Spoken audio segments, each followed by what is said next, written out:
Hey everybody, it's Chris. Good to see you again and welcome back to Thoughtfully Critical.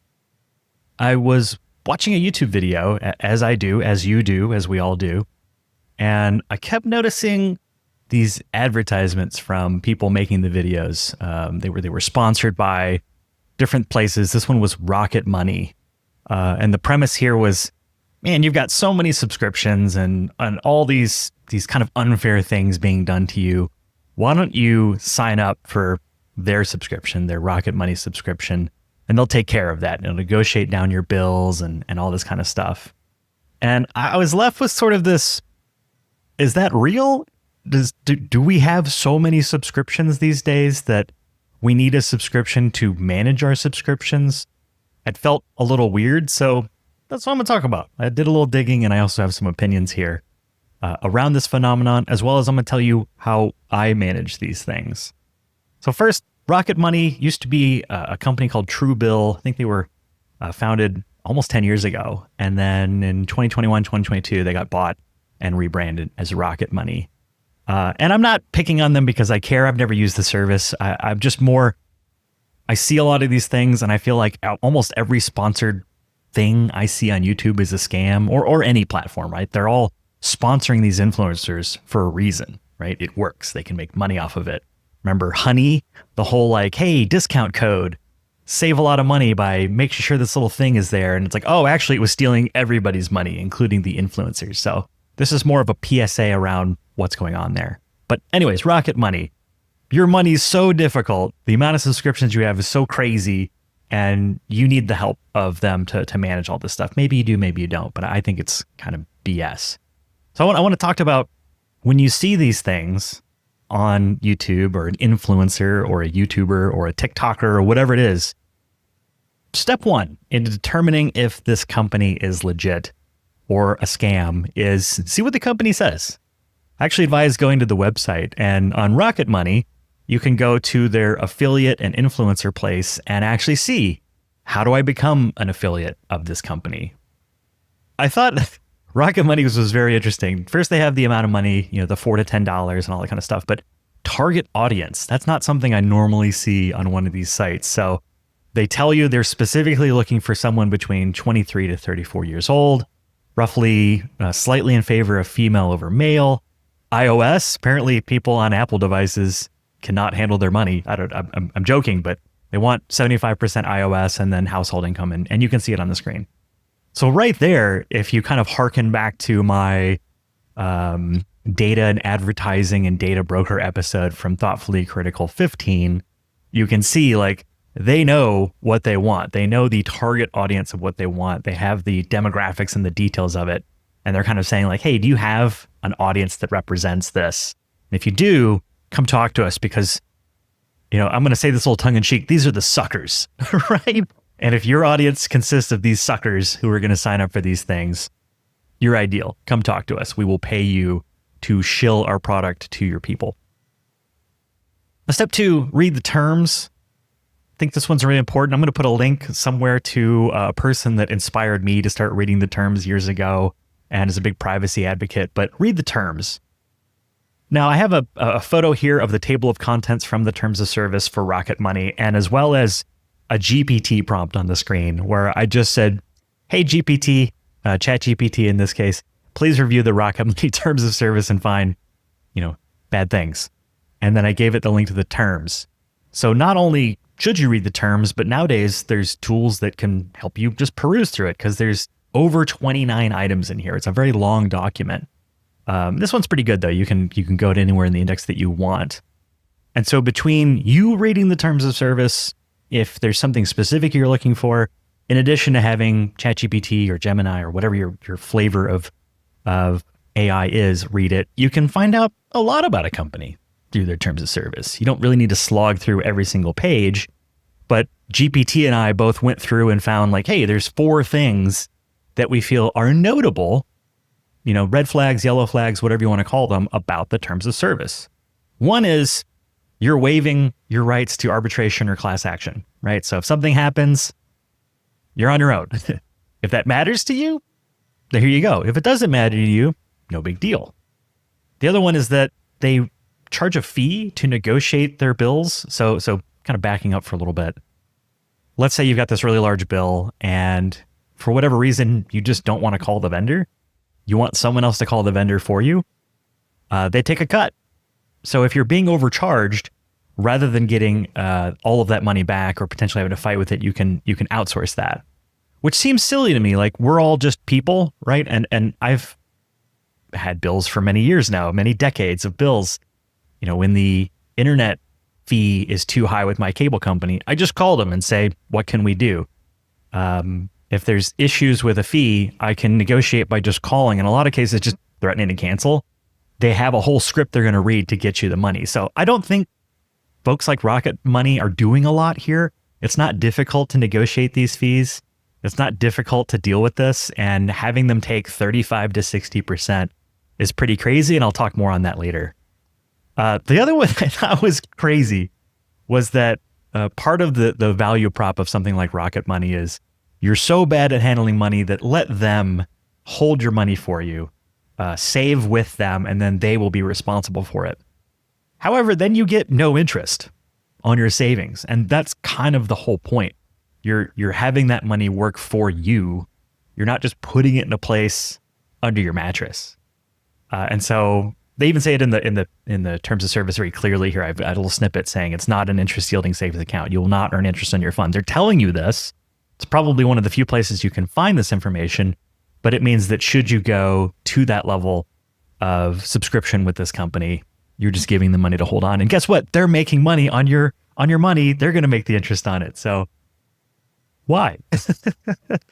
And then kind of a generic one that I think all terms of service has, but you can be left holding the bag of the service anytime. They can discontinue it. They can cancel it. They can kick you out of the system. You can build this whole life around an app and then have it gone, right? So probably the lowest on the list of risks in the terms of service, but 4 things that I could find pretty easily with the help of AI, with the help of just reading through the documentation that I thought were interesting. Third thing, external inputs. Never trust what the company says, right? Testimonials are easy to fake. I don't know who Joe D in Montana is. Joe D could be made up, right? I'm just making that name up, but it proves my point, right? You didn't know if Joe D from Montana was a real person or not. Chris W from Texas says, man, I love it, right? You don't know. One of the places I really like to do this is the Better Business Bureau. Like it or love it, it's one of the places that I just go to when I'm looking for any sort of telemetry on a service. Now they've got a 2.67 star rating. That doesn't sound great. I don't read a whole lot of different, money management billing service type company reviews, but I would look at that and go like, that doesn't sound good. Why not? Well, you can go in and all of the 2025 reviews, all of them are 1-star kind of hate posts here. 2024, you see some good ones. And then when you go back to before they were purchased, you start seeing much, much better reviews. So more recently, you're seeing stuff where, hey, I trusted them. They took a larger percentage than they needed to. They negotiated a deal that I didn't feel was right. Like whether or not these are right or wrong, it's people that took the time to go on here and write pretty lengthy things about their experience. And you see scam kind of all over the place. So again, it's a data point. In this case, 4 or 5 or maybe a dozen data points on this year alone that you can use. You can also check around like Privacy Information Center, like epic.org. Have they ever dealt with this company? Turns out, yes. They filed a complaint with the Consumer Financial Protection Bureau against Rocket Money, which used to be called Truebill. So these are the bare minimum, checking what the company says and how they compensate their affiliates, checking the terms of service, and then checking around to see what BBB, epic.org, and others are saying about actual customer experiences, because you shouldn't rate a company based on the good times, but more like if things go sideways, if things go wrong, will things work out for me? Is kind of my thought there. In the end, I wrote this as a cautionary tale, as sort of the first level of check against something. Is if the answer to chaos is to invite more chaos, I don't think it's an answer. If the answer to subscription overload is to sign up for another subscription, I don't think it's the answer. And I see so much of this on the internet where it's like the answer is to invite more chaos into your life. The answer is to further complicate your life. Oh, you have too many things. We'll get another thing to solve the other things. And that's just how that tower is made. Instead, I would just say, like, do it yourself. Subscription management is not that difficult in this particular case. And I'm going to tell you kind of what I do here. But, the idea of paying a subscription fee for non-free users of Rocket Money to highlight all of your subscription fees, it's just ironic. It made me laugh. It made me go like, how is this a thing? So step one, before you subscribe to something, and I don't subscribe to many things. I try to cancel subscriptions as much as I can. As in a quick aside, one of my first jobs working for Cadillac, General Motors, I remember my boss Wayne saying, like, never look at the monthly, never look at the drip cost, look at the total cost. What is the total cost of what you're going to deal with? And I think when you look at that full cost, that helps decide if you need something. Do I really need this? Well, what's that full cost? How easy is it to cancel? In some cases, I just click a button. In some cases, I remember I had this chiropractic subscription during COVID because I had really bad neck pain, really bad like shoulder and neck pain. And I was like, oh, well, the only way to cancel the subscription is to physically drive back to the place where I signed up. I couldn't go to any office of this chiropractic group. I had to go to the one that I signed up with, fill out a piece of paper, submit it in writing with my driver's license, and like all this BS that had to be done in order to cancel this like $45 a month subscription fee. So weigh that in and then set reminders. If you're going through a 1-week trial or a 2-week trial or a 48-hour trial, set a reminder. Just put a calendar note. Hey, cancel the thing in one day, or decide if you want to cancel.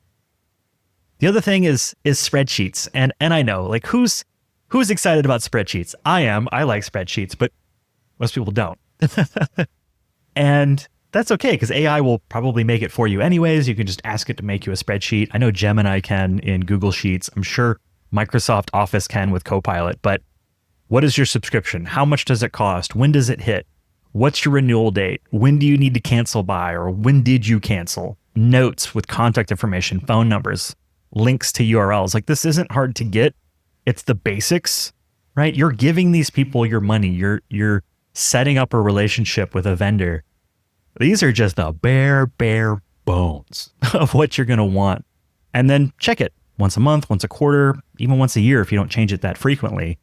And this is a very blurred version of mine where I have a Google sheet called vendors and accounts. I have the vendor name, the account number, who my primary contact, or how do I contact these people? What is the purpose of this subscription? What does it do? Do I have auto pay? Is it paperless or not? What's the cost, payments, the account email that I've used to sign up, and then any notes. And I do this for a couple of reasons. One, for tracking and just maintaining sanity, but also because I'm married and my spouse would probably love to know, what's going on with our subscriptions and our vendors and our accounts if I'm sick, injured, away, etc. Right? And if you look at, if you go to wallnetwork.com, there's a tips for first-time home owners where I talk about a lot of the different things that I do, like building a sheet like this for managing these accounts. A couple other tips. Your calendar is amazing. I use Todoist and Google Calendar. You can use any calendars you want, but set reminders. It's easy. I think you can even, in a lot of cases, just tell your phone, set a reminder for whatever, and it's done. Check your bank and credit card statements. I like to check it twice a month or so. And there's an app, and you just check in hey, how are we doing? Let's look at the charges on my credit card. A lot of cases, your bank can just have an app on your phone that notifies you when a charge comes through. It's not difficult to look at these things and just see who's touching your money. I think you should be concerned, who's taking your money? It's your money, why would you let people just randomly grab it? And there was a service level of Rocket Money where it's oh, give us access to your accounts and we'll automatically manage it for you. No, never do that. I want the minimal amount of people touching and interacting and having the ability to withdraw money from my account as possible, right? Don't give that away. And then the last one is, especially within Gmail, I use tags and labels and things like that to very clearly understand who is who. In a lot of cases, I'll use a wildcard address with my labels, just saying anytime it's from the Rocket Money address or my accountant or a vendor automatically apply this label, prioritize, don't prioritize, whatever.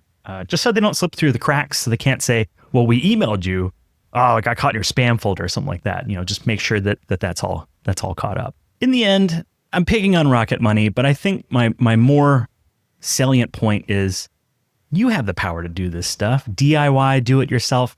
It's just really more of a mentality. And when the answer, again, to solving a problem is to further elongate that problem, it's probably not the solution you're looking for.